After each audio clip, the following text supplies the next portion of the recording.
That's Eva Cassidy and Songbird. Nearly time for me to say bye-bye. Back on Sunday evening with the Sunday Club, just after 10 o'clock on BBC Radio Ulster.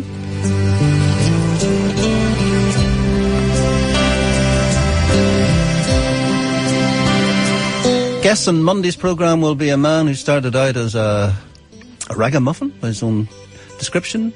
Turned out to be a safe breaker, a bare-knuckle fighter, and is now worth about £300 million and bought his own football club. George Reynolds is his name. And a young man starting out on the ladder to success. He's jumped a few rungs already. Malachi Cush. That's all on Monday. Right now, it's Gerry Anderson. You shouldn't be calling Malachi Cush a ragamuffin. No, I didn't. Yes, you did. No, I didn't. I'm just saying you did. That's how rumours start. I like doing that kind of stuff. You're going to talk to Malachi on Monday? Yes, I'm going to speak with Malachi on Monday. Listen, I've got some jealousy is rearing its ugly head here. You sound as though you've got a cold. I have got the cold. I'm worried about you. I feel terrible. I've become so vulnerable.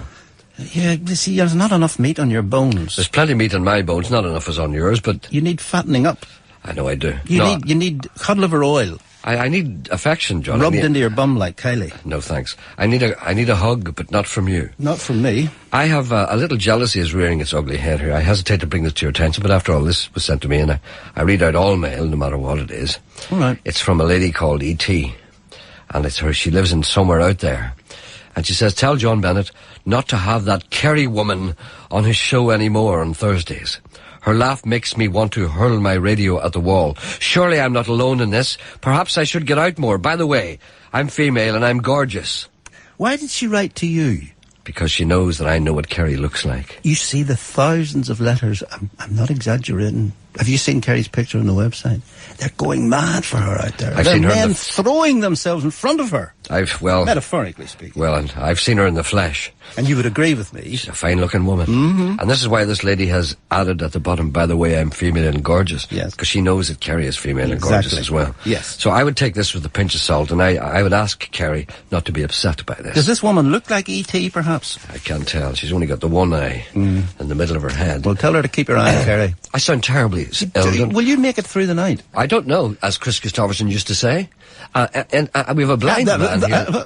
We have a blind man here as well. Mr. Coyle has got trouble with his eyes. He can't see. What's wrong with his eyes? Well, let's put it this way. He's got a white stick today. No, he's got some kind of virus that's attacking his eyes. He can't see. He had to be led in here by a dog. You work him too hard. I do indeed. So he's been led in by a dog and I can't speak. Is it complaints day? It is indeed. I've got this pain on my back. No, we've stopped. What? I thought it was a complaints day. No, we've stopped that. Have you? No, when we realised that every day was complaints day, we said, what's the point of singling out a Friday? Right. I can hardly speak to you. You're going to talk to a man with a ferret then? No, not today. No. Right. Okay, well, good luck, John. I can't speak to you much. I'm going to a lunch. Are you? Yes. But you do that every day. I see you with your plate coming down in the lift. That's my piece. And this is a special charity lunch for Sparks. Oh, are you? Yes. Who's going to be there? Eamon Holmes? Dennis Taylor and John Linehan. John Linehan? Yes. Yeah. Who sometimes dresses up as a woman. I know that. Mike Bull. They were talking with me earlier on. Talking at you? And various other assorted dignitaries. In other words, the usual suspects. And yes. The same old faces. Yes. And where will you be stuffing your face at lunchtime? In the Europa Hotel. Oh, excuse me. Yes. Will there be any drink taken? There may be a little modicum of wine taken, yes. You'll be asleep at 4. How did you know that? You'll be asleep Who's at been 4. Talking? You'll be at home lying sleeping at 4 o'clock. Actually, I won't. I'm interviewing a lovely lady at 4. Oh, I hope you can still talk. I'm not going to tell you who it is. Go on, tell me who it is. No. Go on. No. For God's sake. Next week. You never share anything with me. We used to share everything. I mean, remember one night in bed you said to me that, well, sorry, I didn't mean to say that. Please. But listen, go on, tell me who is she? Is she a singer? No, I'm not telling Actress? you. No. Prostitute? Time you got on the air. It is indeed, yes. Yeah. You want rid of me, don't you? I do. All right then, goodbye. Bye. Bye.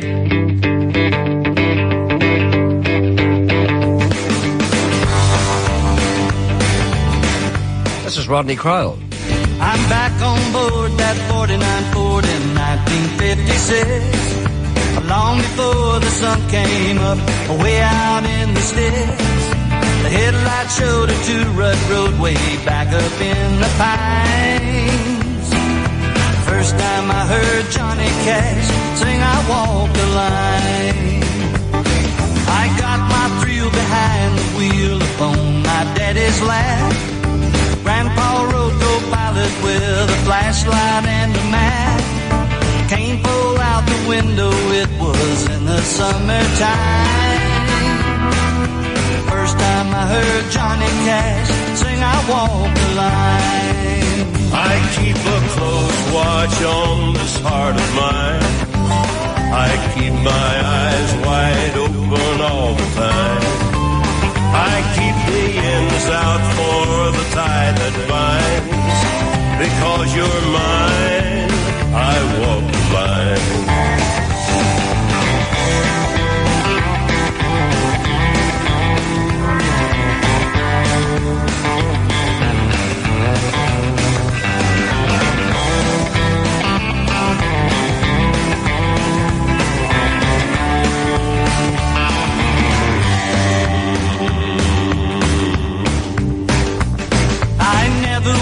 Forget that day, I know the time and place.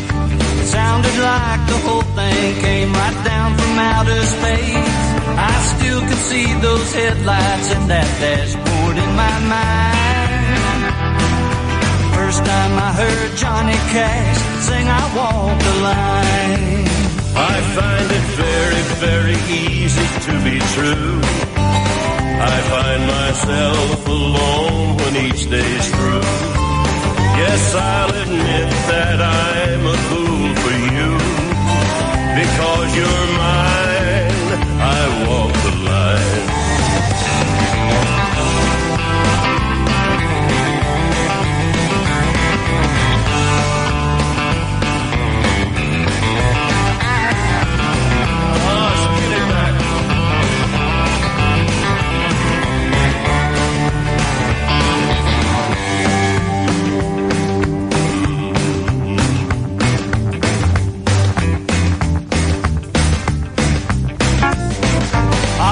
Long years later, it's still music to my ears. I swear it sounds as good right now as anything I hear. I've seen the Mona Lisa, I've heard Shakespeare read real fine. Just like hearing Johnny Cash sing I Walk the Line. As sure as night is dark and day is light, I keep you on my mind both day and night. And happiness I've known proves that it's right. Because you're mine, I walk the line. Because you're mine, I walk the line.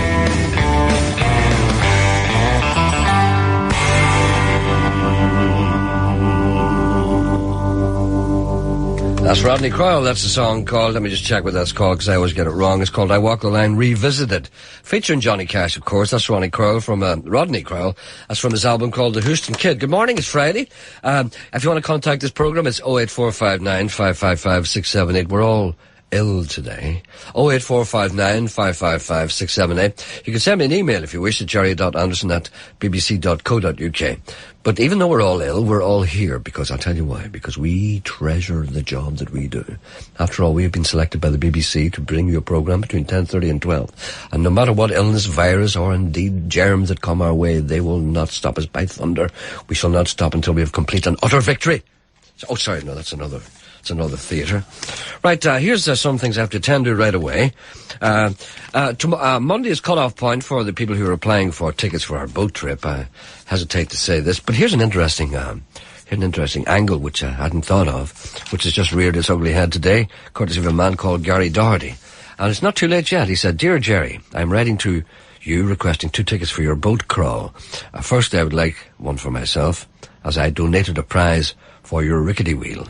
I won on the BBC quiz show Jet Set. And I have a few stories to tell about a certain Mr. Eamon Holmes." See, this is what I'm after. See, what we're looking for here is that's something extra.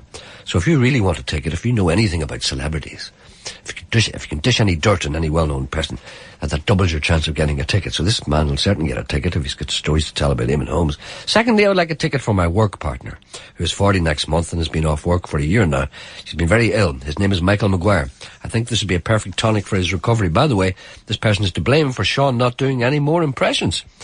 About a year ago, his girlfriend sent you a letter for his birthday and asked Mr. Coyle to impersonate Ronnie Flanagan. He duly denied this request, and something has seemed to happen to him. And so began the legacy. He didn't do any impersonations after that, so I feel as if I kick-started his refusal to do impersonations. No, I think it may have been something to do with the fact that he realised he wasn't getting any more money. I therefore feel as two large contributors to your show, we deserve a place on the cruise. Well, Gerry, if you have tales to tell about Eamon Holmes, you're certainly welcome. Anyone out there who knows things that nobody else knows about celebrities, they can get on as well. Because we're fed up people being nice to celebrities. It's time that the kickback started. Now, here's another thing. I've been phoning you without success and have resorted to writing instead. I asked Mr. Coyle if he could send me a tape of the Christy Moore interview with you on Friday, the 21st of March, but no one phoned me back. My son Colin is an ardent fan of Christy and would be delighted if you could send me the same. I would be delighted to pay for it, if required. That's Bernadette Smith. There's no need to pay money. A lot of people have asked for that, and I can't really explain why you haven't been answered or why you have had no satisfaction. I'll just try. Hello? Hello? Hello? Hello? Hello? Have you found us? We're in a different studio Did today. you explain to the people? I can't talk because I'm all upside down too as well. It's different talking to you like this. Does it sound any different? There are many things different today. Let me just explain to the people Yes. what the difference is. First of all, we're in another studio. Yes, and I'm squinting at you. And you can't see. I'm squinty. So not alone are you Squinty blind. Coyle. Yeah. I prefer you blind, you know. God forgive you. No, God I do. forgive you. These are people complaining about you haven't sent them Christy Moore tapes. Sure, I spent last weekend recording those. I know you did. An but entire weekend. You left someone out. Who did I leave out? Stop sniffing. I can't help it. I didn't see myself. I'm the one who sniffs. I sniff, okay? Stop sniffing. Please help me. I'll help you. I'll turn you off by Please. so I'll help you. And here's another one from Coleraine. I've been meaning to write to you ever since first hearing on your morning show, which I enjoy every day, about the boat trip down the river to Mayville. That's the Barber of Mayville. I'd very much like and appreciate if you could find it in your heart to include myself and my husband John on your list of 100 or 120 people selected by you. If you could bring back many happy memories for me, looking across the hills of Donegal, home of my birth, when I used to sail from Derry, Stoke, Londonderry on the Laird's Loch to Glasgow to visit my sister there. Not today nor yesterday, Gerry. Well, let me just say this to you. I have gone on that boat many's a time. As a child, I used to ferry back and forth to Glasgow because I too had relatives in Glasgow. Me and my mother used to get on the Laird's Loch. The daylight sailing. I remember it well. And he says, I still hanker after all those years and can hear the cattle bellowing down below decks as I tried to sleep. That's what they did, you see. They boarded the kettle on. Sorry, not the kettle. The cattle. Or the kettle if you're from Donegal. Put the kettle on. But the cattle came along with the working class people. So you had to go on with the cattle. The rich people, Protestants, they went to the front of the ship. John and I celebrated our 40th wedding anniversary in February this year, so go on, Gerry. You know it makes sense to include us and make two old lovebirds even happier. Well, Mary Graham, we will not require overnight accommodation. Well, you don't have to stay. We shall give everyone due consideration. It's very important that we conduct this thing with an even hand, because after all, there are people out there who are watching us and making sure... What? Sorry for interrupting you, Call. I'm pressing wrong buttons here. It's because you don't know what to press. No. I don't know what to press either. It's only pure chance. Well, you're on 4 now. It's only pure chance that music comes on here at all. You understand? I understand. What did I put it through? No, listen, that's my fault. Hold on. What did I take Jordy back? It's Jordy. He's got a complaint. Can you hold? It's not like him. I can hold. I'll read this letter here from J.G. McPunter. You showed an interest in yodeling today, but way back on the 29th of August, 2002, I sent you a 10-lesson yodeling course, which I copied down from the web. You didn't acknowledge it. I don't acknowledge very many things. But then in my covering note, I said an acknowledgement wasn't necessary. So I don't know if you got it or not. Well, I have to say with hand and heart, J.G. McPunter, I have no recollection of ever receiving any 10-lesson yodeling course. So I don't know. Anyway, if interested, start at www.yodelkurs, JODELKURS.de. It's a German site, but has an English version if you click onto the US/UK flag. They may call me up if I do that. It has sound bites, so one can hear the notes in case one can't read music. As indeed one can, but I can understand that many people can't. But then you do, so no problem there. It also contains information about a dog called Bazenji. Sounds Iraqi to me. And has a sound bite of its bark, because it doesn't bark, it yodels. A yodeling dog.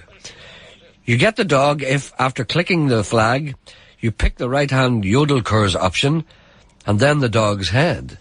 Why did you log on to it now? I can log on to that. Why not? But we don't have sound here. Don't you know that? No, have we not got sound on there? No! You don't have sound on the TV in the studio. But sure... So that would interfere with the whole process. You don't have sound on the TV. Well, can you get it even without sound? Just to see the I'll describe it.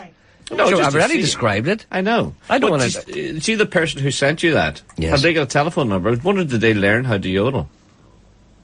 Because I could get them on and they could give us the first lesson. I wouldn't mind having a wee bash at yodeling. But you're sick. I know, but you could yodel for me. Would that cheer you up? But cheer me up immensely. Has that person got a phone number? No, I've got I was going to say a yodel address. No, I've got an email address here. All right. Yeah, I'll give it to you if you come in now. I won't, because you don't like coming in here. No, I don't like this. Look, you say it's smelly. there's a man, Jordy, with a complaint about Where is he? a hunting bird. Where is he, did you say? Put him up, just your ordinary thing. Put him up, just your ordinary thing. Makes no sense grammatically, but I understand exactly what you mean. Hello, good morning, Geordie. Hello, Gerry. You see, I put him up grammatically. Geordie, what seems to be the trouble? It's not like you to complain. Well, this is complaints day. Well, Then we stopped doing that once we realised that every day was complaints day. We stopped singling out a Friday. But go ahead. Then one time you said about the golden eagles was let off in Donegal, Yes, and all these birds of prey is protected. yes. Well, I had a white blackbird. Now, don't be laughing. You know, a white blackbird. I'm not going to laugh at your white blackbird. Well, knocked about here for a week. What left this morning about 7:28? A castle hawk came out of nowhere and just boom, that was it. Away she went. And she took your white blackbird. Yes. And then they're all protecting these birds of prey. And I said, what about the wee common 5/8 birds? Well, they're not protected. The wee working class birds. Yes. Yeah. Why give all these birds of prey the protection? birds that are on the dole. Like the buzzards, the kestrels, a whole lot of them. Well, you see, that's a unique point of view, Geordie, but I'm sure it's a point of view shared by many people like yourself who have a genuine love of the land and indeed farmland animals and barnyard animals in particular. You see, but we city folk, we're all very concerned about the preservation of the buzzard, the golden hawk, the golden eagle. Full of buzzards. Well, I'm just picking that out because I know nothing about birds of prey, as you probably guessed. The country's full of buzzards. The country's full of buzzards? Yes. Right. So what's the country not... hawks and kestrels. What's the country not full of? The country is not full Well, the of... wee ordinary songbirds. Well, what about birds of prey? What about the wee green linnet and the chaplains? The kestrel makes short work of them too, Oh, wouldn't it? yes. They're killing machines. Well, you see, this is one of the things But they are protected. the hawks are. Uh-huh. Birds of prey are all protected. But you see, maybe the line of thinking is that there are so many of the wee working class birds that it doesn't matter Well, if they're getting fewer by the minute, Gerry. So you think it's a problem? Oh, there's not a doubt. See, this is one of the problems that city folk have. You see, they see everything in black and white, whereas the city... that fox hunting lobby, you know... Well, I wouldn't agree with it. I wouldn't bother the fox if the fox doesn't bother me.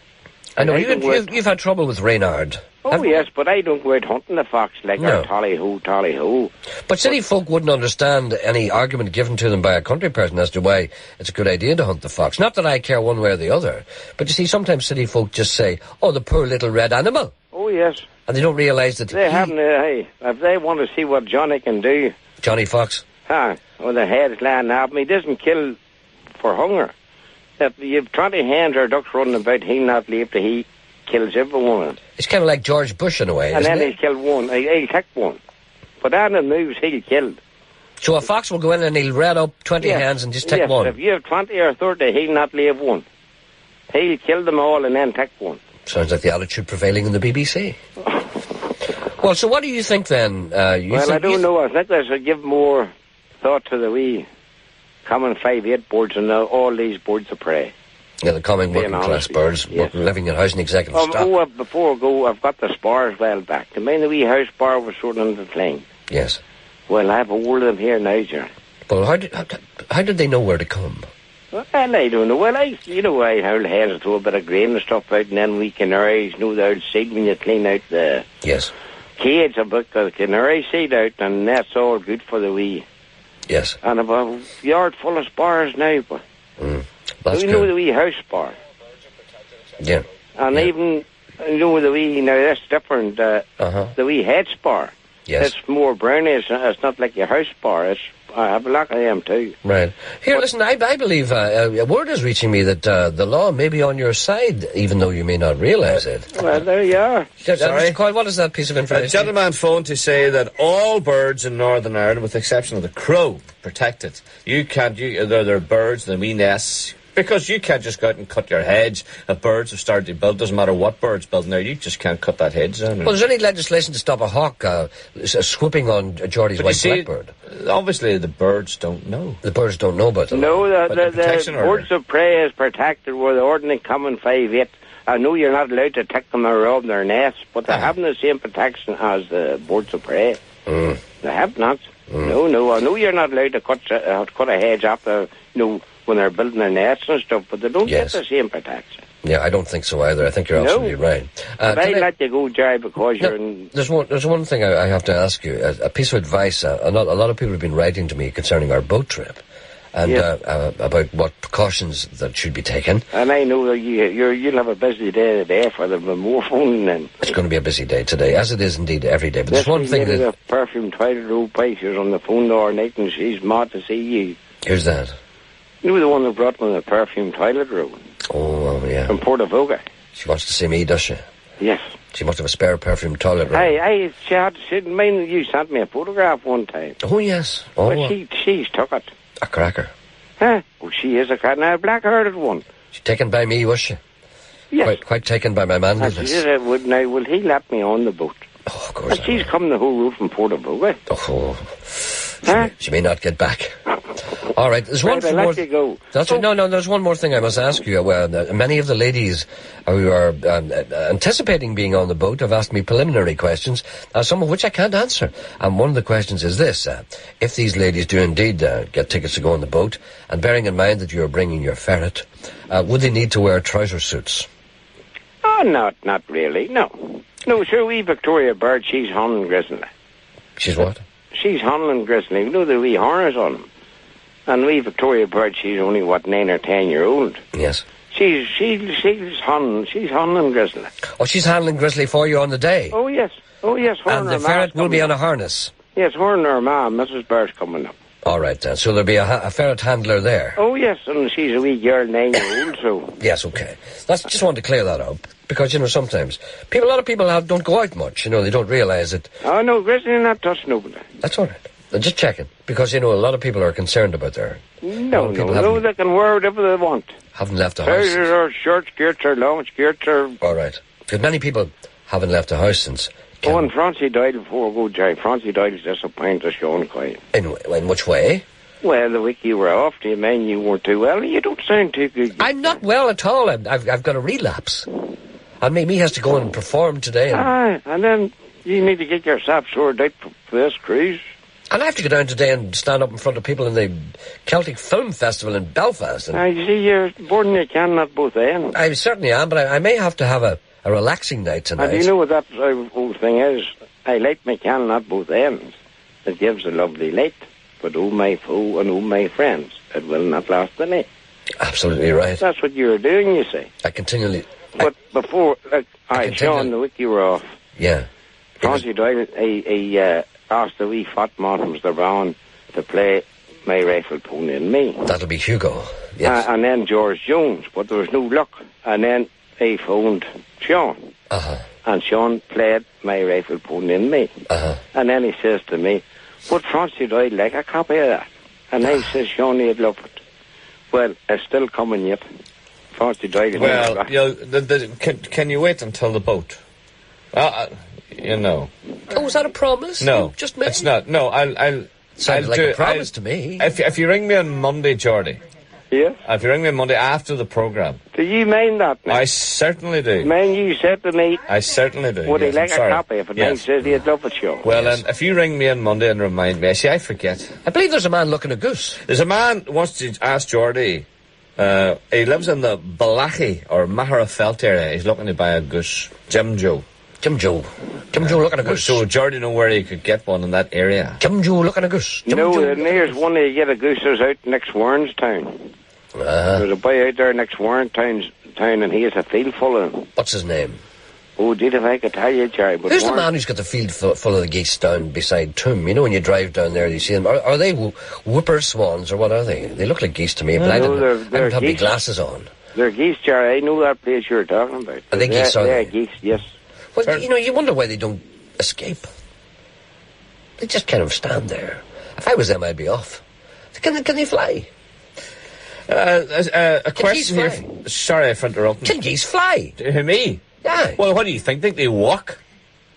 No, there's no need for that. There's no need for that. Of course, I've seen them walking, but I've never seen them flying. Well, sure, what I'm talking about the ordinary domestic goose. What about... Joe look at a goose. Don't they have formation? A formation in the air? Formation dancing, in yes. the air. Yeah, but them's the wild geese. You see, them's the wild geese. Them's the wild geese. What I'm saying, what about the domestic geese? Why don't they fly away? Because the man pulls the feathers. Why didn't you say it in the first place? Is that right, Jordy? Yeah, well, they you can, but the Nile farmyard goose and that they can fly, like, but they're not flying unless they're pushed. You know, or a fox picks after them or something. It's kind of like us, you know, we don't work unless we're pushed. Is it happy enough? Like, I mean, why would you fly if somebody's going to go out and throw you food? Well, that's right. Where would you go? Here, can I ask Jordy? It's like living with your mother. What's the point of moving out if she's going to give you your dinner every day? Is it good luck or bad luck for a robin to come to your window early in the morning? Someone wants to know. It's good luck. It's good luck? Yes. Oh, there you go. That's okay. That's clear up. It's good luck. Okay, then. And don't forget now, we Francis, my rifle pony and me. You know. Okay.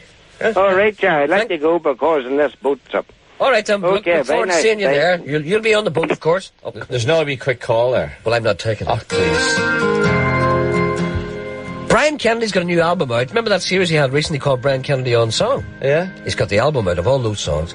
Here's one of them called I Never Got It. Margaret Barry Broke My Heart. I'll tell you more about it later. This is him. Margaret Barry broke my heart with her stories and a heart like a moment in the dark. Margaret Barry broke my heart. Margaret Barry stole my breath with a banjo against her breast. Let the candles sing a prayer like a crowd of stars in her hair. On your face another time, I can trace every line runs me through like a knife. I think I've known you all my life.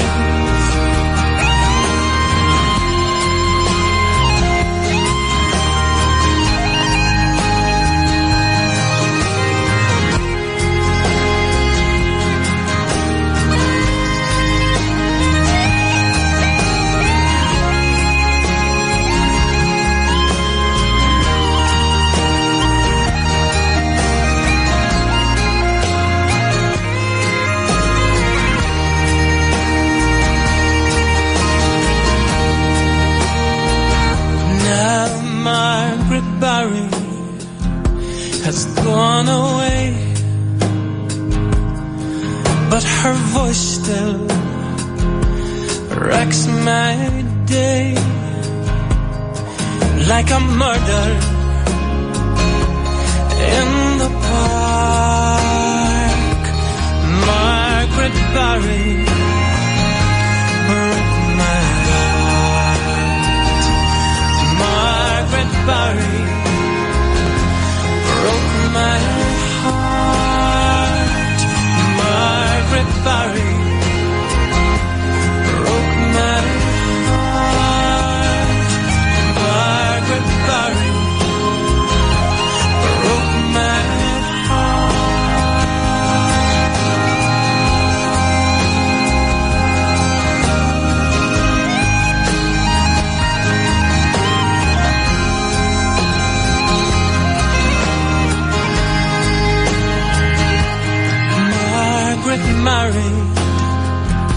the clear air,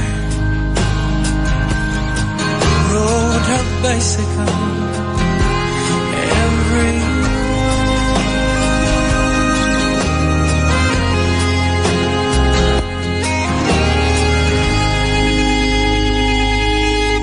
Isn't that really nice? That's Margaret Barry Broke My Heart. That's Brian Kennedy's new album. It's just out. It's not really, I don't think it's even released yet. I don't think it is, but it will be shortly. It's called Brian Kennedy On Song. It's on the back of his very successful BBC Northern Ireland series. I talked to, was it Margaret Barry's son I talked to, remember? What? I think I talked to Margaret Barry's son in this programme. He'll be delighted to hear that. Or, well, great. We'll tell you more about that album later, after the news, and play another couple of tracks. 92 to 95 FM and 1341 medium wave. BBC Radio Ulster.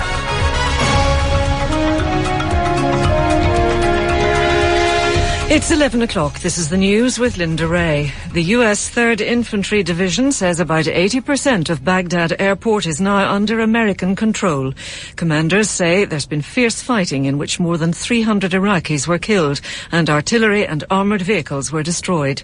Jonathan Marcus reports from Central Command Headquarters in Qatar. Saddam International Airport is a vital piece of real estate. Quite apart from its symbolic importance, if the airport can be secured by US forces, it will prove invaluable for marshalling reinforcements and bringing up supplies. This may be the first time that US troops have engaged elements of the Special Republican Guard. This force, some 15,000 strong, is the closest military formation to the Iraqi leadership. The 8th Battalion of the Special Republican Guard was thought to be deployed in and around the airport. The Americans have clearly faced some stiff resistance, but it's been sporadic from individual small units. Sources here at Central Command say that there is nothing like a concerted defence. Iraqi forces, we are told, are not fighting in massed formations. The Iraqi Foreign Minister Naji Sabri, who has refused to say when he last saw Saddam Hussein alive, says the coalition forces must withdraw. The only diplomatic solution, the only solution is for this aggression to stop immediately and for the invading forces to leave our country and to withdraw immediately, unconditionally from Iraq. There's a security alert at Maghaberry Prison. It started when a suspicious package was discovered. As a result, prisoners are not being taken in or out of the jail. Meanwhile, a security alert in Newton Ards has been declared a hoax. The leader of the Women's Coalition, Monica McWilliams, says she's certain the Assembly elections will go ahead on the 29th of May, despite speculation that they may be postponed again. She was speaking after she met the Secretary of State, Paul Murphy, at Stormont. Tony Blair and Bertie Ahern are expected back in Northern Ireland next week to publish the blueprint for restoring devolution. The Secretary of State is also due to meet the Republic's Foreign Affairs Minister, Brian Cowan, this morning. The new leader of the House of Commons will be Dr John Reid, the current Labour Party chairman. It's more than a fortnight since Robin Cook resigned from the post because of the war in Iraq. There's been a suspicious fire at a pub in Belfast. It started on the top floor of the Deer's Head in Lower Garfield Street. Minor damage was caused to the building. Scientists at Oxford University have developed a test for tuberculosis which could help prevent outbreaks. The new test gives a faster and more accurate diagnosis. A report in the medical journal The Lancet says this could make it possible to wipe out TB. Tom Heap has the details. TB is the world's deadliest infectious disease, killing up to 3 million people each year. And in England and Wales, the most recent figures show a 6% rise in cases. The existing test for the infection has been around for more than a century and can take up to a week to produce results. The new one looks for cells in the blood produced by the immune system called T cells. It can produce an answer more rapidly and it's more reliable. This is crucial in fighting an outbreak as you can treat those with the disease before they become infectious to others. And the weather dry with sunny spells. BBC Radio Ulster News. BBC Radio Ulster. Travel news.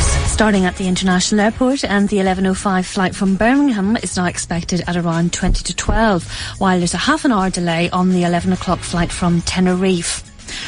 On the roads, and work continues on the Cumber bypass as a result of contraflow systems in place on the Newtownards Barn side of the A21. That's between Cumber and Newtownards. 40 miles per hour speed limits also in place.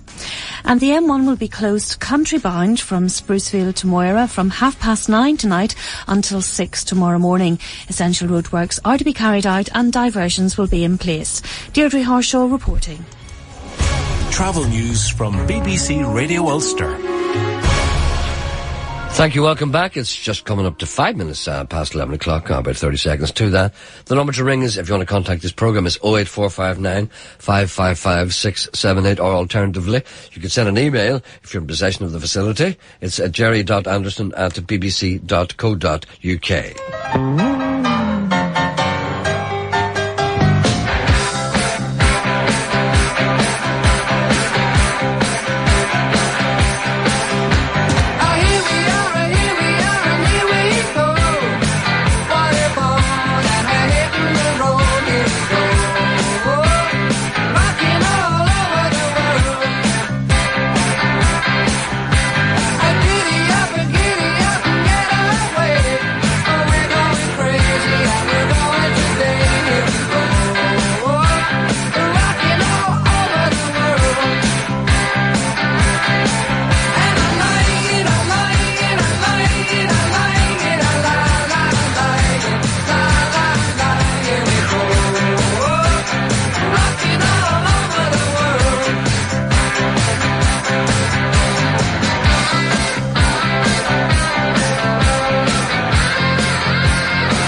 I love that. That's status quo, rocking all over the world. I don't know why I like it. You always feel as if you wanted to go on for another 2 or 3 minutes.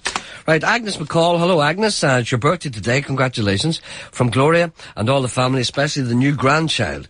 And Raymond Shields, it's his birthday as well. Happy birthday to him. From Bob and Pat in Whitehead. Can you also say hello to Raymond's wife, Violet? You know, I could get a job in independent radio. Great. I read those things out great, just as well as Hugo. And here's one. A red and white boxer dog has been taken from a home in the Sandy Knowes area of Glengormley. It was taken in the early hours of Thursday morning. It's 4.5 years old. It's got 4 distinctive white paws and a white spot on its head. The owner feels that someone may have taken it for breeding purposes. I wish somebody would break into my house in the middle of the night and steal me for breeding purposes. Anyway, it's a red and white boxer dog, taken from a home. It's a very sad thing that, somebody breaking into your house and stealing your dog. Taken in the early hours of Thursday morning. It was, 4.5 years old, 4 distinctive white paws with a white spot on its hand. Have a look out for that if you see it. And the fact is that anyone who's taken it for breeding purposes is going to be sadly disappointed because it is indeed, as they say in the business, a firing blanks. It has been neutered. So there we are. Hello. Yes? Listen, I don't know how to handle. I have a call there on my 5, which is your 2. Right. My 5's your 2. Okay, I understand. Now, listen, can I ask could you deal with this for me? Can I ask you something? Yes. Let me explain to the listeners what I see. We're in a different studio here. Yeah. Now, for some reason, I'm in the studio. A lot of people think that you're in the studio with me. No. Thank God you're not. No, I know. But you see, what confronts me, I'm sitting here, I can face you, but I don't actually see you. I can only see a wee bit of you. I know, but that's what I want to ask you in a minute. I can kind of see the outline of Geraldine. Yeah. But we're in a different studio today. I can see a little more of Geraldine than I normally do. I don't see you at all. Do you want to see more of me? I don't want to see you at all, because you can't see me because you're blind. Right. But anyway, what I'm trying to say is that what I see most of all in this studio today is a reflection of me. Oh, that must be nice. No, it's not nice, because I want to ask you something. Now, I am wearing a fairly tight-fitting polo neck sweater. Yes. So I'm looking, and I see something disturbing. Yes. Am I developing a little chest? You've got a wee chest, and you've got quite a belly. I mean, you need a wee Playtex. Do I need a wee? That's yes. what I'm thinking. Yes. I'm looking at that, and I see 2 little protuberances there. You need is it a Liberty bodice? Is it? There's no need to take pleasure from it. No, but I'm just asking you, do you see what I see? Do you remember Liberty bodices? I don't really know what a Liberty bodice is. No, but I remember, I know of that name, a Liberty bodice. When did you first notice your chests? Your cleavage? Yes. It was one of the girls pointed it out to me. Oh, which one? Which one? They said, have a look at him. Are you all laughing at me? Yeah, we're looking at your cleavage. It's only very small. I know it is. I know. It's not hardly a handful. How would you know? But I mean, that's disturbing. Would you deal with my 5? Pardon? Would you deal with my 5, which is your 2? What am I going to do? I don't know how to handle this. You said something about a belly as well. You have a belly. I have not. You have so. I've not. You have so. It's just I have a thick vest. It's your Liberty bodice. Would you talk to my 5? The sooner we get back in the other studio, the better. Yeah. I can't see myself. I don't know if this is for real or not, you see. Where is it? It's on 2. Well, your second one. Is it my 5? No, my 5, your 2. It's your 5. Yes. Your 5 being my 2. Yes, I don't know if this is for... What is your 4? Is your 4 my 1? My 4 is your 1. Is your 6 my 3? Yes, so your 5 is my 2? Yes. Okay. So it's on 5? Yes. Therefore it's on 2. Yeah. Let's see if we can work this one out. It's Sadie. Is it really? Hello, Sadie? Hi, Gerry. I'm only saying it's Sadie in case half the world know me and listening, so I'm going under this pseudonym, so I am. It's not pseudonym, it's pseudonym. Pseudonym. Sorry, I don't usually correct the listeners, but it's important. But by the way, I remember Liberty bodice. It was like a wee vest, fleecy on the inside with rubber buttons. That's what you need. Do you remember? That's what it was. Was there something you wanted, Sadie? Yes, I came on with a wee bit of advice. I was very concerned about Sean and his sore eyes and the way you're talking about him. His failing sight, yes. And his eye infection. Yes, it's very serious. So, very serious. So, I had an eye infection and it went on and on and on. And I tried the creams and the lotions and the ointments, etc. And then I was told about this old wives' remedy. Yes. And all I can say is it worked. What was the old wives' remedy? Now, are you ready? You're sitting down. I'm sitting down, yes. It's your first urine in the morning. You bathe your eyes with. Pardon? This is where we go quiet on air, isn't it? But honestly, it really does work. But supposing your aim is... supposing you miss... Supposing it goes past your ear. How you collect it is another matter. We'll leave that up to your discretion, up to Sean. But I thought, if Sean's tried all the creams and everything else, let's try a remedy that actually works. Maybe you would do it for me, Gerry.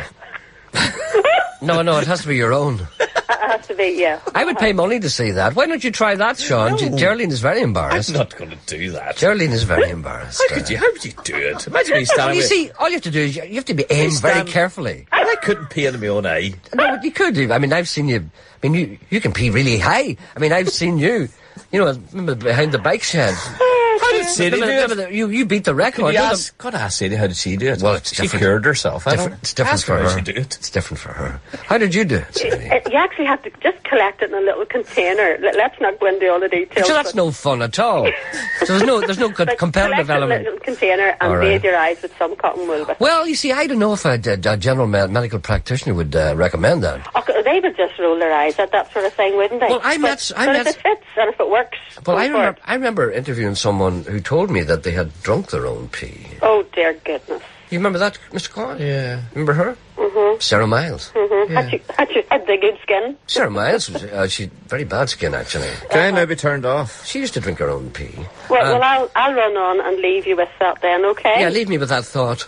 Okay, okay. You know, old wives' tales. Can I just tell you something before you go? Yes. I have a lot of respect for old wives' tales because not the story about the eye. Well, there's no hickey-majiggy about it, you know. No. Excuse me. What are we talking about today? Sadie. No, we heard the story. We heard the story today? We heard the story 100 times before about the wedding ring. Yes. And the wart? Aye. And his eye. My eyes had style. I was plagued with styles in my eyes. I usually start off in describing your little puny body, sickly child. Skinny legs. Start off skinny legs, rickets and all that. Notice how you gradually faded out there. I turned him off. Well, I got an old wedding ring. Yes. A lady and I got a rub of the relic. And yes. I don't have warts in my eye. No. I got a rub of the relic. No. And my never had a stye again. Your eyes for warts? Is it? You're right. Did you ever hear that? What about the story about the woman in Strabane? Yes. Did you hear that one? Did I tell that one before? No, I have no warts in my eye. If I write it. Let me tell you a story, Sadie. About I used to be a social work assistant in Strabane. Yeah. A very fine place, and I have to say to myself, I enjoyed every moment of it. They're lovely people down there. But sometimes they tend to speak their mind. And I had to attend a court one day. You know, every once in a while you had to. There was this lady, God bless her, and she was being charged because apparently what she did was, I won't give her name or anything that will reveal her identity, but apparently somebody came around, the bailiff or somebody like that. Somebody came around looking kind of money or something on a regular basis. She was fed up with this. So what she actually had, she had a Poe, which was kind of full. And when this man came, she was expecting this man, and what she did was she opened her bedroom window and emptied the Poe on top of him. Oh, goodness. Right. You see, so she went to the court. I was sitting there. This is absolutely true, by the way. And she stood up in the witness box. She was giving her, and she was talking like that. And the judge apparently had not been in contact with working class ways for many a time. And first of all, the judge said, "What? A Poe? A chamber pot, Your Honour." Yes. A chamber pot. Oh, a chamber pot. And you had a chamber pot? Yes, Your Honour, I had a chamber pot. And you threw the contents of the chamber pot on top of this unfortunate man. Said, "I did, Your Honour. I did, Your Honour." And well, what was in the the chamber pot, madam? He said, "Urine, Your Honour." And he said, "Pardon?" He said, "Urine, Your Honour." "Urine, Your Honour. Urine, Your Honour." He said, "Pardon?" He said, "Pish." Oh no. So then he understood then. Oh dear. So common as mug. Yes, John.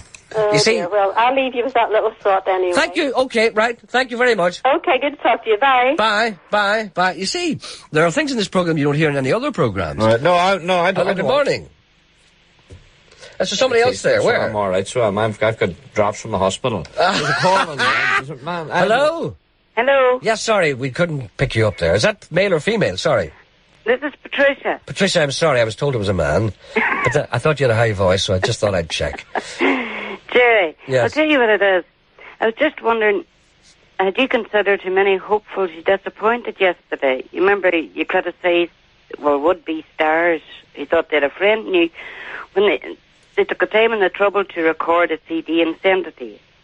Well, who was that? I don't know what you're talking about. There was different... Oh, yes. You said that there was a... Yes. You had a stack of them there and you hadn't even listened to them. Yes. And you said that some of them would have used their own computer. Well, I think regardless of how their CD was created, whether they used their own computer or whether they spent hundreds at the recording studios, I mean, they'd made a big effort. That's right. You're right, of course. And the sad part is, they thought by sending it to the great Gerry Anderson, they'd be given a fair hearing. But you condemned them all without even listening to their efforts. You know, well, maybe you're right, yes. Yes. Maybe you're right. But I am right. Well, okay then. You're right. But let me qualify that. let me qualify. All I was really saying was that the number of CDs that I get makes it unlikely that I will get to listen to the one person who's probably good. And I have to say that 99% of the people who do send me in CDs who make themselves are generally not terribly good. But again, how will you know if you don't... Exactly. That's not a problem. That's what I was trying to point out. The point. If I sit all day listening to, music that's not great, that, yes, it'll drive me off my head. And then suddenly I'll say, I couldn't be bothered with this anymore. Why do you not announce them not to send you any CDs? And they could send them maybe to somebody that could... See, everybody's the same. Everybody's the same. See, but I have to say this to you, that you can nearly tell, well, you can certainly tell within 40 seconds of listening to any CD whether it's any good or not. Mm-hmm. So all you have to do is listen to the first 40 seconds of everything. And if you listen after 40 seconds, it usually means there's something slightly interesting. And when you listen another couple of minutes, you may say, oh, no, it's not any good after all. But you usually know within the first 40 seconds. But the point that I'm trying to make is this. If I know within the first 40 seconds, why doesn't the person making it know? But the reason it's sent to you in the first place is for you to give them that wee push.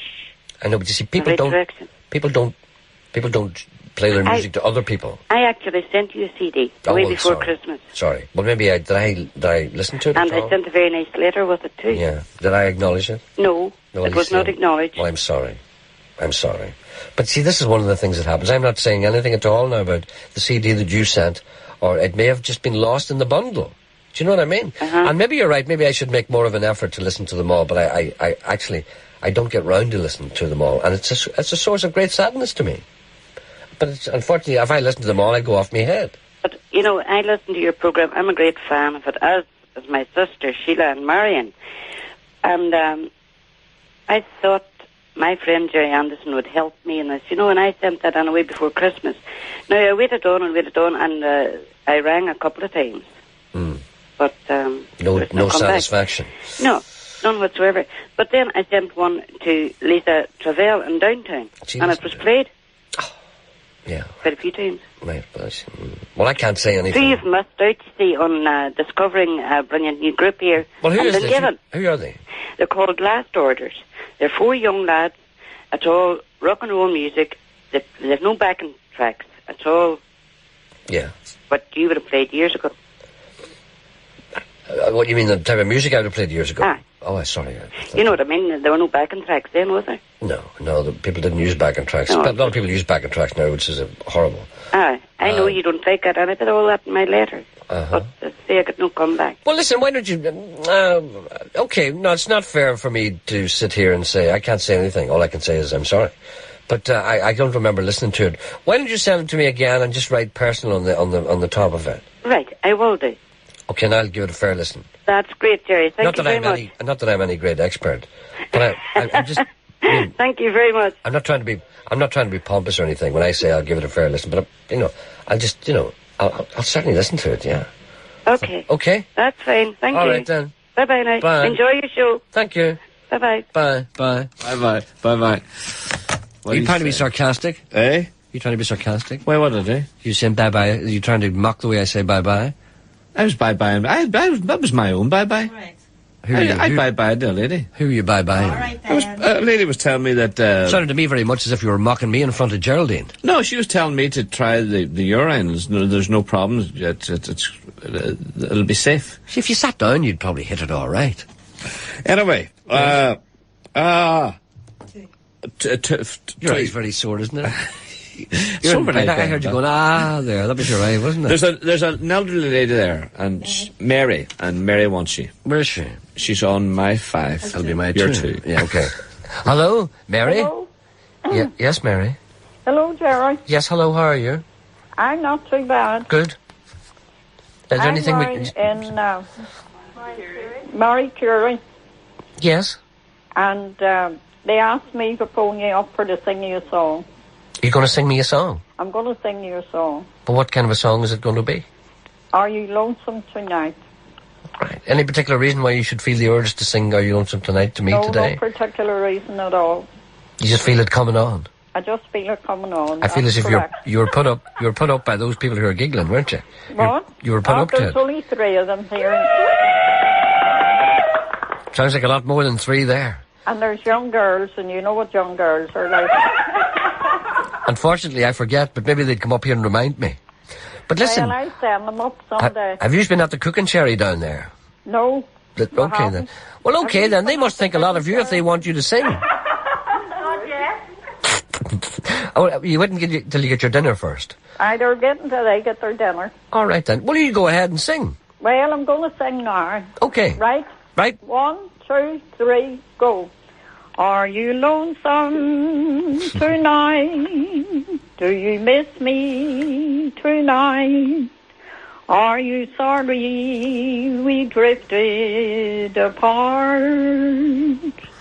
Does your memory stray to that bright summer's day when you kissed me and called me sweetheart? Does your chair in your parlor look empty and bare? Does you gaze at your doorstep and picture me there? Does your heart fill with pain? Shall I come back again? Tell me, dear, are you lonesome? That's you tonight. Very good. You faltered a bit in the middle, but you rallied. There you are now. And there was a strong finish. At McCarthy's party, everyone was hardy. Someone hit Maloney on the nose. Oh, Hardy swept the room. Oh, Hardy swept the room. Then arose, there was murder. Murphy and his cousin paralyzed a half a dozen. They hit both swift and hard. And a number of the boys, they never make a noise, for they're lying in the old churchyard beside their granny. Lying in the old churchyard.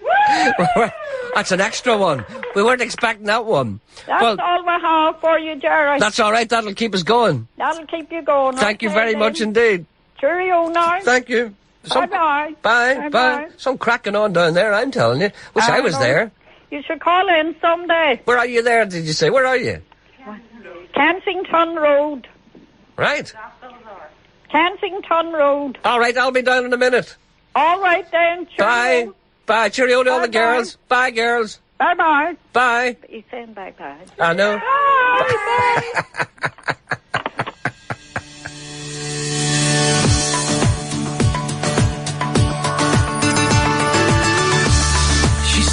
Under moonlight,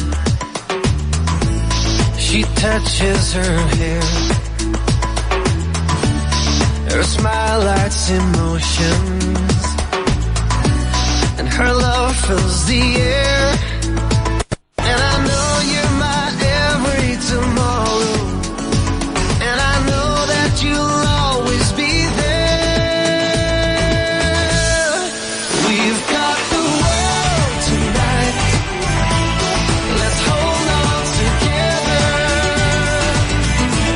And we've got a love that's right. So open your heart.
tonight.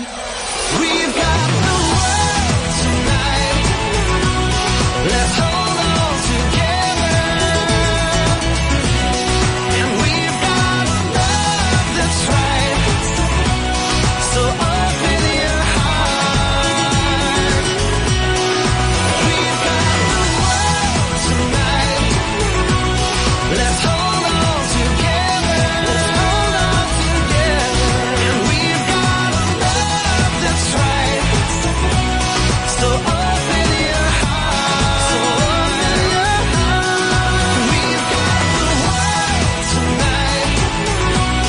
Let's hold on together. Let's hold on together. 'Cause we've got tonight.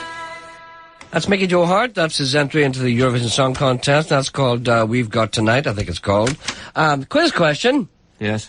Who was the first? Who was the Radio Ulster DJ who played Mickey Joe Hart months before everybody ever heard? And he wrapped it around. Geordie told us he wrapped it around your arm. Geordie, Geordie told us that. That's right. Geordie's, that's one of his old remedies as well too. Skin the eel, wrap it around your wrist. Yeah, it smells a bit, but it's. Okay. It cured the sprain anyway. Yeah. Imagine so. Yeah. It smells, that's right, it smells. Geordie said that. That's right, All right then. Okay. No problem. All right now. Bye. You skin the eel? Okay. You skin the eel? I remember Geordie told us. That's the man telling us that he sprained his wrist, and an old fisherman told him that a good cure for a sprain. But you see, that's all very well. But years ago, you go to the hospital now. How long would you keep it on? Weeks? Well, I don't know. It smells a bit. I would imagine so. Yeah. Imagine you get into the dole. You know, to sign on, there's an eel wrapped around your wrist. Aye. Bob, how would you explain that? Exactly. Are you prepared to work? Imagine you got out and I did. Imagine you put your arm around the gear and say, what's that? Oh, it's just a skinned eel. Imagine you in the picture house. What's that smell? Oh, it's all right. It's only a skinned eel wrapped around my wrist. How did you get the wing around the girl in the pictures? Remember the boys used to, you would pretend to yawn or you go like that there. Put your arms together and then you put your hands behind your neck. But then you put the one arm down on the left hand side and then you put the other hand on the top of the cinema seat. Oh, I never put my hands behind my neck. Yes. You stretch. Did you just go for the knee right away, did you? No, but you just go for the lap? Did you stretch and then put your hands behind your head? Yes. And then put one hand down again. And then put one hand down on your knee? No, you stretch, put your hands behind your head, go, and then you take your left hand down, and then you scratch your ear a bit. So you're sitting... Your left hand side. You're sitting with one hand behind your ear. Yeah, no, you have one hand behind your head, and you're scratching your ears on your left, and then, then you kind of yawn again. But this time, instead of the hand behind your head going out, it goes round behind her. And where does your other hand go? It goes out straight. Then the hand straight goes right down, and then the other one lands on the back of her seat. Right. And then you work your way around to the bra then. Oh, right. Who was the Radio Ulster quiz question. Right. Who was the Radio Ulster DJ who played Mickey Joe Hart months before anyone ever heard of him? Walter? No, me. Oh. I don't normally blow my own trumpet, but I spotted him. I saw him in a pub down in Donegal, months ago. Aye. And he was sitting in the corner. Can I tell you this? I don't normally. You told us before. I didn't tell you before. You did so. And he was sitting there in the corner and he was singing away like a gudgeon. Culdaff. Yes, and I said to myself, nobody was taking him on. I said to myself, that guy's good. Mm. And he came off and he was kind of, disgruntled. He just fell up, because I know what those gigs are like. I mean, I've played in many places where nobody cared about me. And I said to him, I said, hello. And he said, hello. I said, I'm a famous Radio 1 DJ. I lied, of course. Who's that man there I have on? Pardon? I have Dixon. I don't know what Dixon wants. Go and ask Dixon what he wants. I forget. Where is he? R4. What's that, my one? Your one. Okay. Hello, Dixon. Hello, Gerry. How are you keeping? Dixon, what do you want? Mr. Coyle doesn't seem to know. Well, before I go into the subject I was going to talk about, I was just listening there to your art of seduction as far as the girls goes. Yes, it's very involved. Yes. It doesn't apply anymore, by the way. Oh, I was going to say, you could actually write a book about all your art of seduction, with it be writing thick.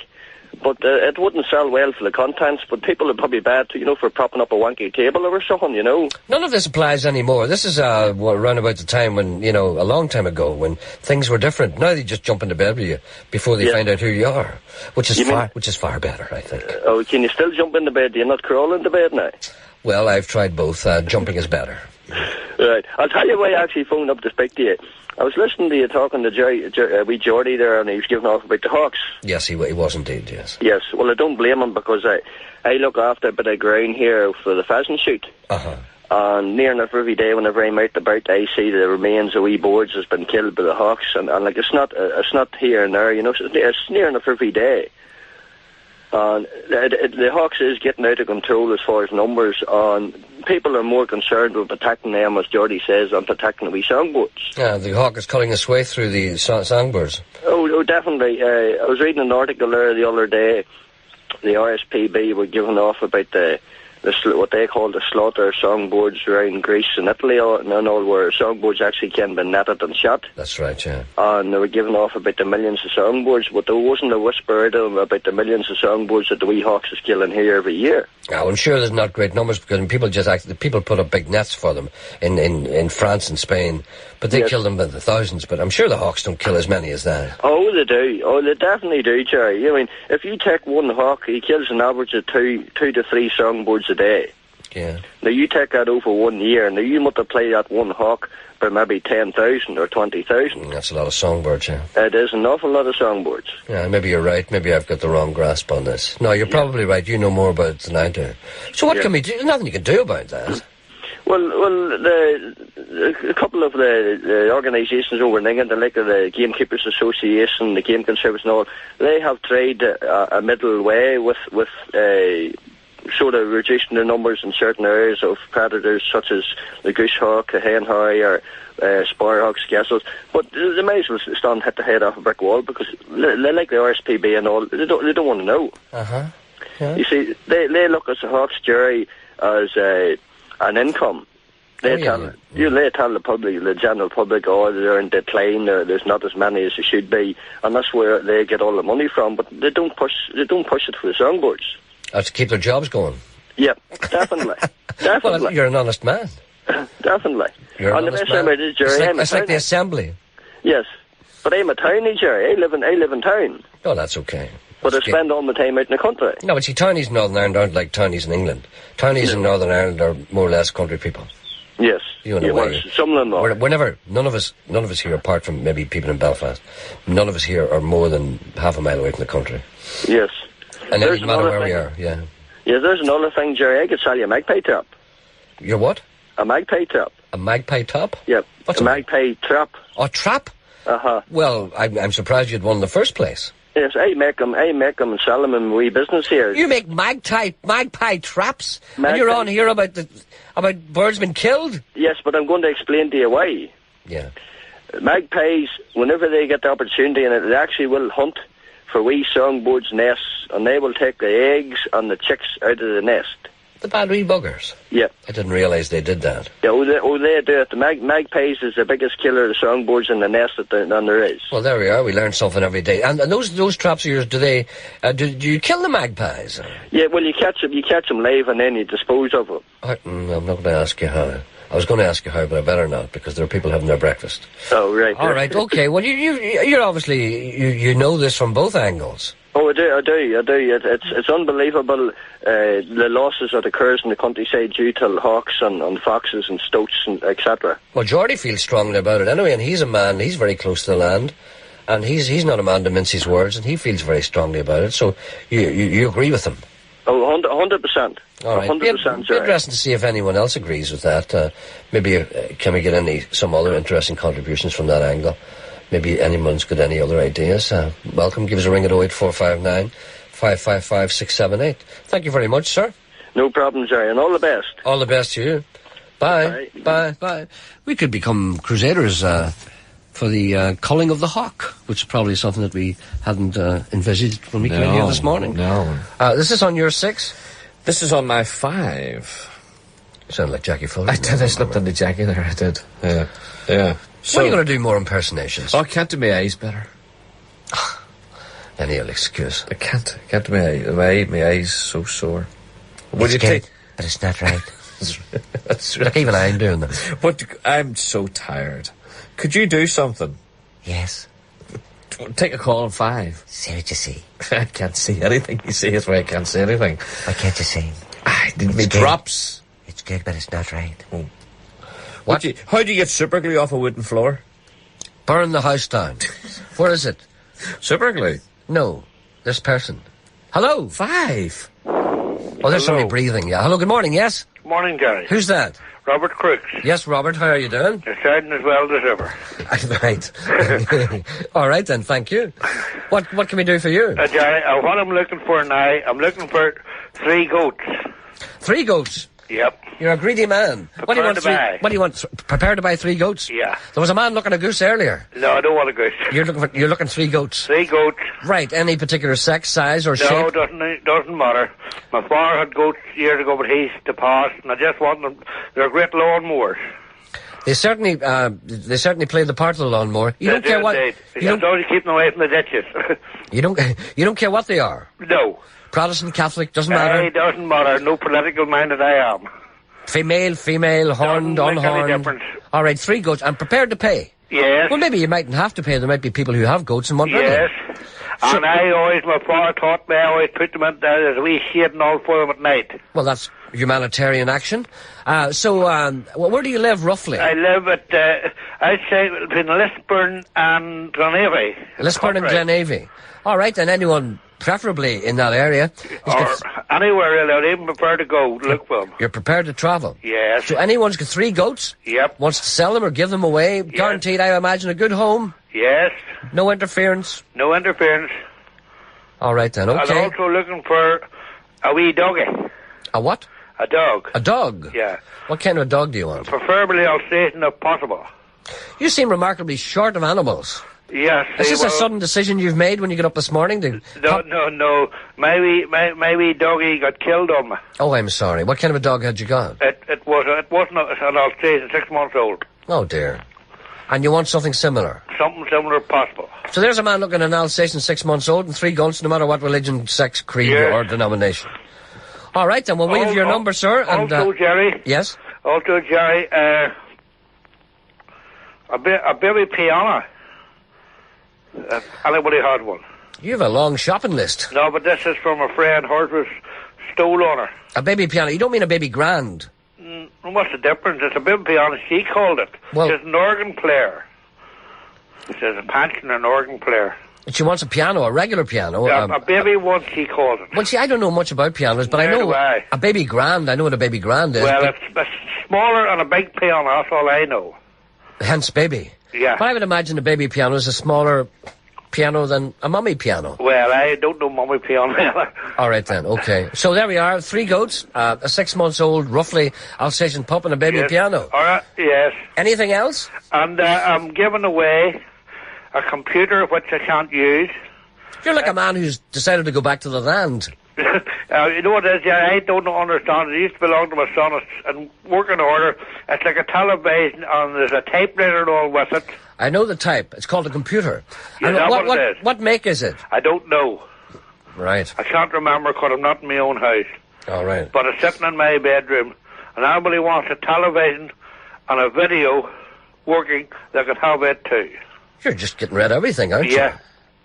And you're like, when I said that a moment ago, I was partly joking. But you seem to be a man who's undergoing a lifestyle change. I am indeed, Gerry. I also have a Skoda Favourite with 18,000 miles on it. Right. And anybody wants it, they can have it too. You're selling this, of course. Well, whatever they get for it, I'll take. I need space. Well, you need space. Yeah. And you mean that metaphorically as well as physically, don't you? Yeah. Right. And the wee car's immaculate, one owner from you, and all the service history. Right. I'm worried about you. Are you doing the right thing? You're making a big, vast life change here. I am indeed. You know what, hold on a second. Sorry for interrupting you and Robert. Yes. But is Robert giving away a computer? Yes. He is. Is he? He is, yeah. You're not listening? No, we're taking calls here. I'm just about to say that there'll be a flood of calls. Will you talk him down? Talk him out of it? Yeah, Robert. You see, you're opening a can of worms here. What's going to happen is... No! But sure, that's all right. You see, why? You're going to get a lot of calls, Robert. All we can do is... we don't want people to bother you. Yes, we do. It's okay with me. Oh, we don't mind at all. I don't mind either. All right, then, okay. We don't... Will you pass the calls on to Robert, then? No! No, we want Robert to take the calls directly. That's okay. Will we give them your number, Robert? That's no problem at all. All right, if you don't mind that. Right, okay. That's dead on. Let's start at the beginning. You want 3 goats. Yep. Is this a place of a type of... No, you listen to this, please, Sean. This. One at a time. He wants 3 goats. Right. He wants roughly a 6-month-old Alsatian. Right? He wants... Dog or bitch? Doesn't matter. Right. He wants a baby piano. He is prepared to give away a computer. He's prepared to sell a car, is that right? Well, anybody gives me a half reasonable offer. What kind of a car is that? It's a Scooter Favorite. What year do you know? The We German can't sell one. things. No, but you can pass the numbers on, for God's We sake. can't. So I was talking to a girl later on. She wanted me to sell a car for her nice. We can't sell things. We're not allowed to. The man from the... Just pass the number on, will you? And don't be so picky. A man... You've been in the BBC too long. Stop reading the BBC guidelines, for God's sake. We can't do They're not this. human. Just pass... If they want to talk to the man... Right, anyone who wants to buy a car, ring up Mr. Coyle and say they want to talk to the man. And then you give them the number. Right, and what, you also... Are you giving away a record player, or are you selling a record player? It's not who? What else have you got? It's a computer. And did you say you had something else? A typewriter. That's it. A computer goes with It's the keyboard on a typewriter. When you say computer, that's the whole thing. That's This the is screen. not Exchange and Mart. That's the screen and the keyboard. That's correct. Right. Have you got anything else you've got there? Pardon? Did you mention something else? A Scooter Favorite. And anything else? That's it. A lawnmower. What's going on here? The man has gone through a life change. But a lawnmower. Are you going to give away the lawnmower, or you want to sell it? I'll take within reason. Right. Anything else? What about your house? What? Do you want to give your house away? No, unfortunately, no. You keep that. I did a bad temp. Anything else? That's it, Gerry. Okay, lawnmower, Skoda, computer. Yep. But you want 3 goats. Lawnmower. But you want 3 goats, and you want an Alsatian, 6 months old, and you want a baby piano. Yeah. Right, just pass the numbers on to him. Is that so difficult? You pass it on. I'm presenting the program. Well, can we give out Robert's number? Yes. There we are. There's the problem. There's the example. Give them a minute. Give them a minute to get a pen. Jackie, give me a second till I get my mobile number for you. All right. And then I can work out easy. Give me 1 sec. I'll tell you what, that's your day filled up right away, isn't Right, it? give me a sec, Gerry. All right, Stay with me. He'll be tortured this next 2 days. You see, he doesn't know what he's letting himself You're not in allowed for. to sell things and do things like that. I'm not selling anything. He wants to talk to people. That's as simple as that. He's gone through a life change. You'll make it through a similar life change. Look, when you're blind... Where does he live? When you're blind, you'll have to learn to do still things with me? differently. Yes. Go ahead, sir. 07890. 07890. 104. 104. 120. 120. Let's have that again. 0780. No, 07890. 07890. Yeah. 104120. Yes. That's it then. That's it. That's what else can we do? Hold on, Jerry. My phone's ringing here next. I'm not a bit surprised. Okay, I'll see you later. What do you see if that's someone for him? Bye. He's away now. He's doing it. He's not away. He's gone, yeah. His phone was ringing. I don't think he's away. He's away. Is there another call? Yes, there's I'm another, going. No, I there's want to another play. call for you. I don't want to take it. Please do. I'm not taking it. I beg you. No, don't Please. beg me. You can't Please. see. Don't Who is beg it? me. Oh, go on, please. Don't beg me. It's Maisie. You like Maisie. The blind leading the blind. Go and talk to Maisie. Where is she? She's on their second fader. No, first. She's on her first fader. What number is she on where you are? What number is she on? We think she's on 4. Well, that's my one. Hello. Hello, Gerry. Yes. Maisie Duffin here. Yes, Maisie. Now, the gentleman previous that is flogging off all his bits and pieces. He's selling everything. I'm not interested in him, God help him. He's great. The one previous I want to keep that. Hey? I have to keep that call. What? I want to keep a recording of that call. What call? That man. Why? That is unique. No man has ever come on and sold everything he owned. Right. Could you I kept adding to it. Could you give your Yodeling contact again? Shut up. Gerry. Yes? The gentleman that was on previous, talking about the birds. Yes. He had the audacity to talk about looking after and feeling sorry for the birds. What about him having a piece of ground for breeding pheasants for the shoot? Now, please, does he find the dead bodies of any of the people that go out with their guns to shoot pheasants? He finds plenty of bodies of wee dead birds that other birds kill. What about the people who kill the pheasants that he looks after? It's a wide argument, I know. I don't want to get drawn into this. No, I know, but these people should not come on and pretend that they love birds. They love a certain kind of bird and they don't love another kind. I know. You know, at least Geordie's honest. The birds fly and that's it. He looks after the ones that are injured. I look after ones that are injured. Do you? But at the same time, people should not be hypocritical about it. Well, he may be hypocritical, he may not be, I don't know. But you think he is? I think he is. Well, he knows your opinion now. That's it. All right, love. I was just on my way out with my dog and I heard him coming on and I just had to get back to that. That's quite all right. He'll be listening to you. Okay, Gerry. Thank you, love. Right, bye. Bye. Bye. Brian Kennedy. I turned myself off. Brian Kennedy's new album is called Brian Kennedy on Song. It's the Irish Collection, featuring people like Paul Brady, Adrian Dunbar and Sinead O'Connor. This is on the back of Brian Kennedy's last TV series, which was great. This is The Homes of Donegal with Paul Brady. I just dropped in to see you all. I'll only stay a while.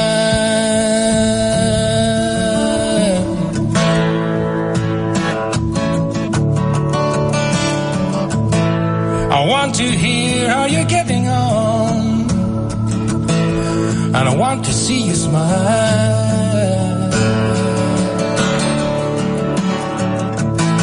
I'm happy to be back again and greet you, one and all. For there's no place else on earth just like the homes of Donegal.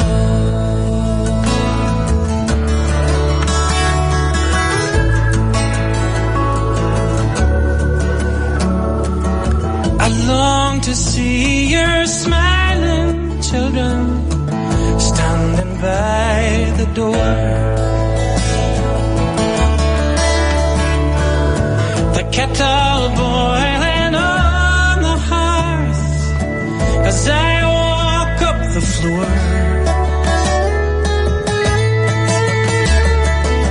And then to see a welcome free for travelers, one and all. For your hearts like your mountains in the homes of Donegal.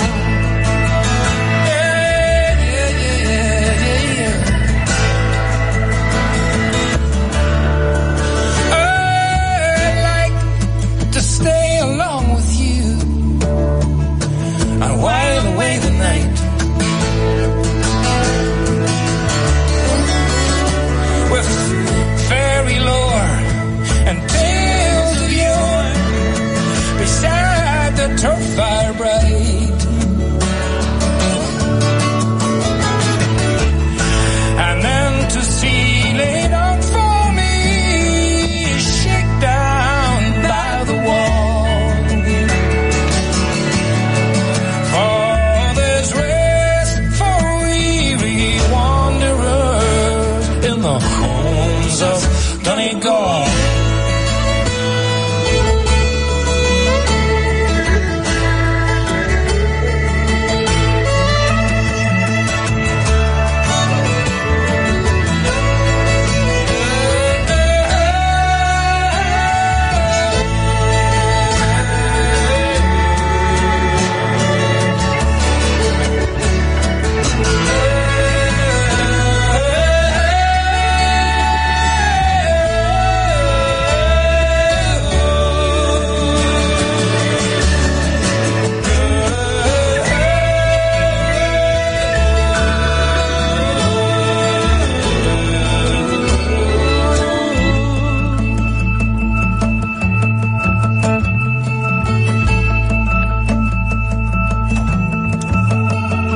But the time has come for me to go and bid you all adieu.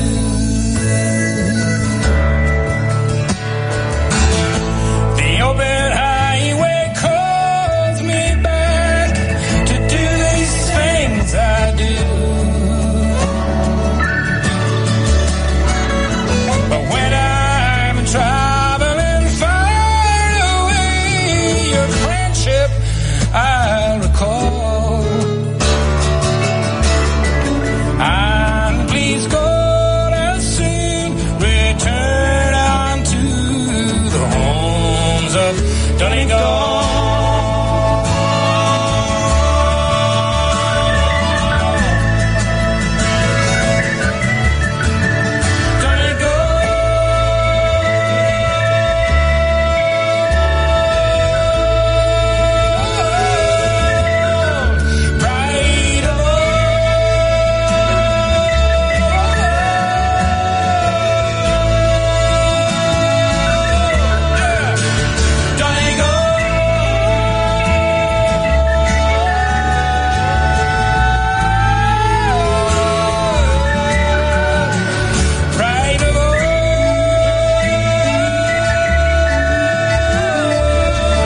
Hey, that's unusually good, isn't it? That's Brian Kennedy and Paul Brady. You wouldn't imagine they would sound good together, but they sound unexpectedly good together. But then again, when you think about it, the two of them have got the same kind of voices. They sing around the same... Two of them sing very high register. That's really good, that. That's called The Homes of Donegal, and that's from Brian Kennedy's new album, which is called Brian Kennedy On Song. I don't know if it's in sale at the moment, but if it's not, it should be this weekend, I imagine. It's on Curb Records. CURB. Right, here's something that you might be interested in tonight. Festival of Praise, supporting aid to children in Romania, is occurring tonight at 7:45 p.m. in the Willowfield Parish Church on the Woodstock Road. Taking part will be the following: the Templemore Brass Band, the Chamber Ensemble, Belfast School of Music, the Willowfield Parish Choir, James Drennan, organist. It'll be compared by Stephen Nolan. You'll know him from Fair Play, and he's been nominated for 2 Sony Awards. You got one. I know, but I want more. You can't. No, you must spread it around. No. I was never even nominated. Proposed? No, nobody ever proposed. There's no fixed price of entry. I'll be very, very careful what you say. There's no fixed price of entry, but a collection will be taken for the Romanian Children's Aid. Suggested a £5. So they're at the Festival of Praise, Willowfield Parish Church on the Woodstock Road, Belfast tonight, 7:45 p.m. Right, hello. Hello especially to Adrienne Maguire, who's listening. Good morning, Adrienne.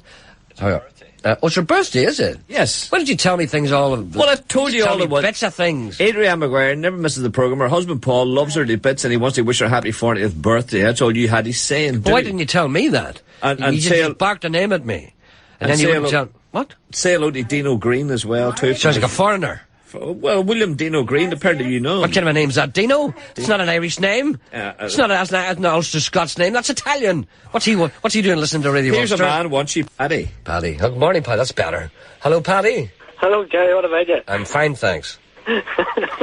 Just usually boys do give off so much, I can tell you. Well, there's so much to give off about. Well, hurry up. You have no time. Go on. Right, no, tell you what it was. There was entered a competition now, and I aged on before you. And I was out of the lorry and I missed out who won it. Now, I know it's probably too late now to find out. It is too late. Not gonna know, but sure, Sean said to come on, and anyway, we'll talk about, get a bit of crack. The answer was ragamuffin. It was. I don't know what the answer was. You're talking about Bennett. I never listened to him, for God's sake. Life's short enough. I don't know. I was just listening to that there Brian Kennedy and Paul Brady thing, and just imagine yourself sitting in front of the house, you know, reminiscing the old times in Donegal, sitting with a big glass of whiskey in front of you, and a big fire. I love... Every word of that song is true. I love Donegal. I really do. I really do. It's, every time I hear that song, I really think about it. No, I do, honestly. No, I think it's great. I love it. I love that song. Donegal is unique.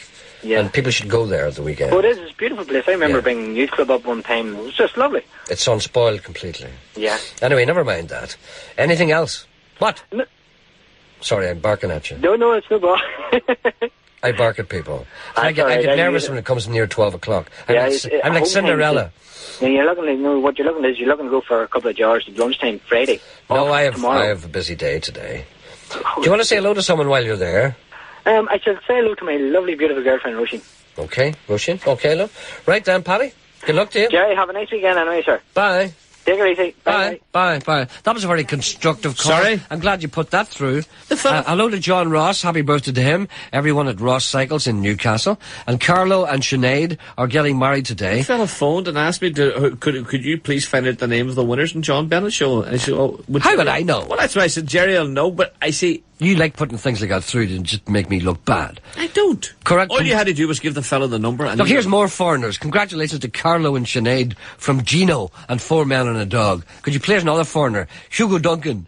John Moorhead. Happy birthday to him from Margaret, Jennifer, William, Granny and sister-in-law Jacqueline. Don't forget now, Monday is the last day. It's the cut-off point for our boat trip. I'll be going through the applicants during the course of next week. If you can write to me to Gerry Anderson, care of BBC Radio Foyle, Derry, Stoke, Londonderry. We'll be back on Monday at 10:30. Have a nice weekend. Goodbye.